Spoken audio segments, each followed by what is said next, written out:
How's it going? So just thought I would shoot a video of how I mix my weed killer for the week.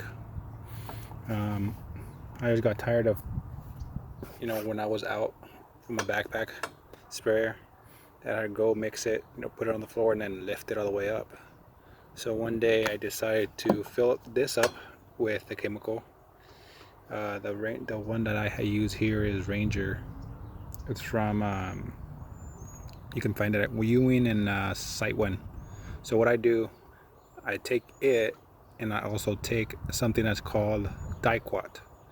Daiqua is, for those who don't know, I've been using it for 5-6 years now. I found out about it. So what it is in the winter time, weed killer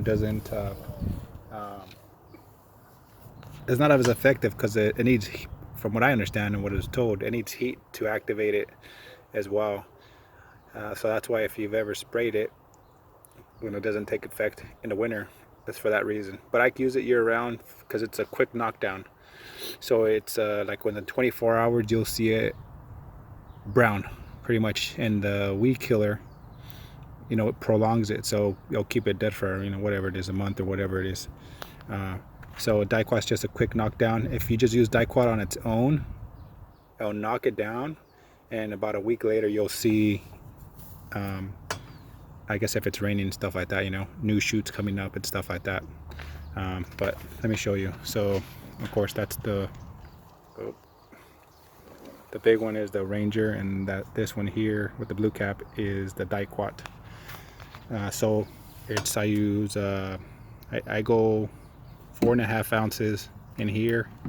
So this is 3 gallons, so you have to go on slow. So I have the hose here, so go real slow because it obviously has foams up. I don't use the foam, the no foam. I know that's a sticker to help it stick, but I've noticed with this Daiqua, it just depends. If it's super wet, I would suggest to use it, but with me, a lot of stuff is dry when I spray it. So by the way, I do an ounce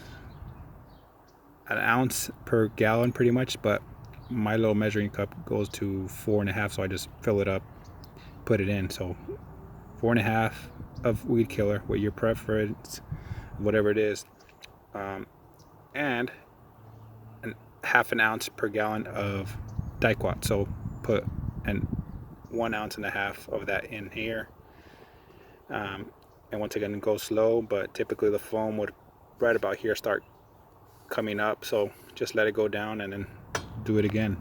I prep 3 of them, and I have to do this at least twice or 3 times, at least twice a week. I have to fill up these three, and I always carry one, just because before I would just fill it up and just throw them on the truck, and then I would mix it if I knew I was going to use weed killer that morning, or later in the afternoon. Fill it up in the morning, fill that up, have it mix it, and just agitate, because typically I would add about half a gallon. So just mix it and make sure it all mixes within each other. And the other reason I started doing this too was because I noticed that if I left my weed killer in the sprayer for a day or two, which you shouldn't, but if you did it, it was like it got stronger, if that makes any sense. So maybe because all the chemicals really intertwine with the water, and all the chemicals just intertwine with it, so it just took a better effect. So I just thought I would do this. For me, I stopped working I work Saturday sometimes, but if I do this on Friday, by Monday it's going to be nice and mixed. I shake it of course a few times, and then while you're driving, it mixes on its own.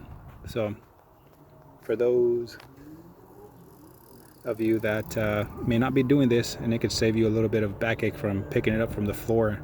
As we know, I think each gallon weighs about 6 pounds or 8 pounds or something like that. 8 pounds of water weighs 8 pounds. So you're lifting something from the floor all the way to the top of your back. You're 5, whatever size, it don't matter what size you are, but it's heavy. So this alleviates a little bit off it. I have the sprayers, just like that, and I just pick them up, and I found it very helpful. So see you guys in the next one.